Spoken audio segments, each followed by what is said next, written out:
When people earn money, they pay either income tax or national insurance if they're employed or self-employed. So national insurance is payable as well as income tax by anybody who earns money.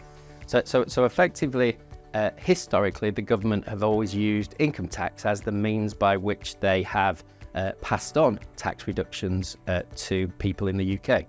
In this case, they've moved to the use of national insurance. Now, why might they do that?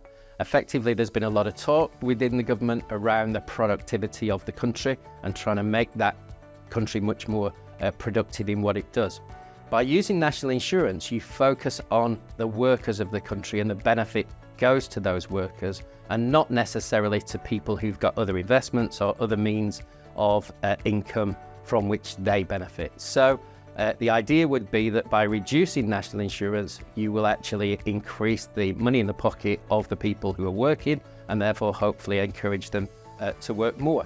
To give an example, so for somebody earning around 35,000, which is about the average earner in the UK, that's going to save them the reduction is going to save them about £912 a year when combined with the announcement that was made back in the autumn statement. So it's not insignificant, and again, more money in the pocket means that people have got more money to spend, which should help our economy recover from the recession we're in.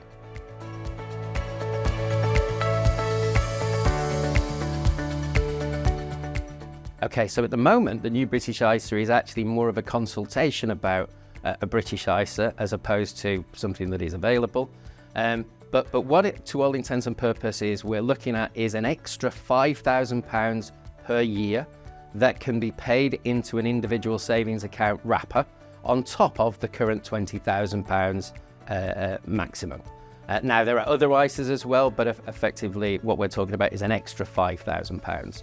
Now, we're in a consultation period at the moment, and that consultation period will start to look at how we're going to launch it, when it's going to happen, and all those things operationally in terms of that. However, the point is that what we're trying to do is encourage people, like in many other countries, to invest in UK businesses. By investing in UK businesses, that should give the economy a boost, UK businesses a better chance of succeeding and thriving. We've got a particularly buoyant growth industry within the UK, and at times, because of incentives offered by other countries, effectively money tends to move in those directions as opposed to in the directions that they should do. So to all intents and purposes, we're going to be trying to encourage money to flow to new businesses, a focus on not just large businesses but small businesses as well. I think bonds or loan stocks, whether that be government gilts or loans made by companies within the UK, will also be qualifying within it. But we'll see more when we see the end of the consultation.